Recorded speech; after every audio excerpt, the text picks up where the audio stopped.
देखिए 20 से 21 साल पुराना जो मसला फंसा हुआ था, आज जो हमारे 3 पक्ष थे, तीनों पक्षों को यहाँ हमने पाजना बांध का पानी छोड़ने का काम किया। तीनों ही किसानों की संघर्ष समितियों को मेरी ओर से बधाई और शुभकामनाएं।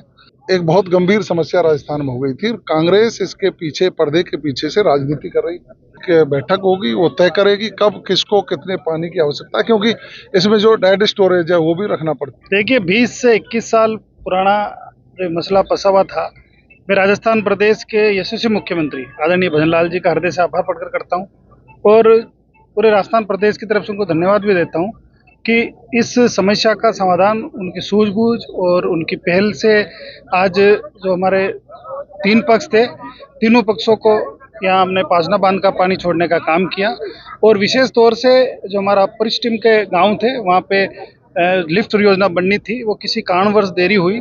अब हमने 50 करोड़ रुपए की डीपीआर बनाने की माननीय मुख्यमंत्री जी ने पिछले बजट में घोषणा की थी। डीपीआर बन के तैयार हो गई, हमने वर्क ऑर्डर भी दे दिया। आज 61 करोड़ रुपए की लागत से होने वाले इस वृहत परियोजना का हमने शिलान्यास किया है। 18 महीने में ये परियोजना पूरी होनी है, समय पर हम इस परियोजना को पूरा कर लेंगे।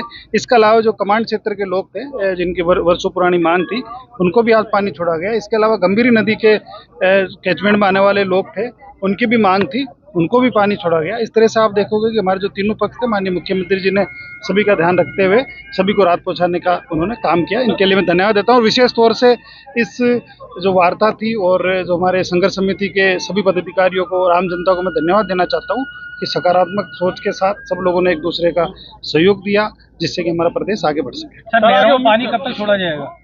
देखिए ऐसा है कि नहरों के अंदर तो पानी अभी जो टेस्टिंग चल रही है और निश्चित रूप से, क्योंकि अभी तो पानी की आवश्यकता भी नहीं है, जब हमारी रबी की फसल के समय पानी की आवश्यकता पड़ेगी तो निश्चित रूप से पानी जब आवश्यकता पड़ेगी तब हम छोड़ेंगे। और वैसे भी एक प्रदेश की नीति बनी हुई है, संभागीय आयुक्त की अध्यक्षता के अंदर एक कमेटी बनी हुई है, वो कमेटी निर्णय करती है कि कब कितना पानी कहाँ छोड़ना है। प्रदेश के मुख्यमंत्री आदरणीय भजनलाल शर्मा जी का विशेष आभार और गुड़ला संघर्ष समिति, गंभीर नदी बचाओ संघर्ष समिति और कमांड एरिया में पानी मांगने वाले किसान, तीनों ही किसानों की संघर्ष समितियों को मेरी ओर से बधाई और शुभकामनाएं कि एक आपसी समझ और सूझबूझ और माननीय मुख्यमंत्री जी के हस्तक्षेप के बाद ये गतिरोध टूटा और सभी किसानों की समस्या का समाधान हुआ है।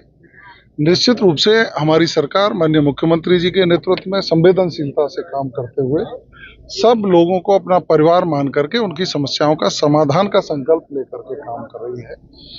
देखिए, पाचना एक बहुत गंभीर समस्या राजस्थान में हो गई थी। कांग्रेस इसके पीछे, पर्दे के पीछे से राजनीति कर रही है।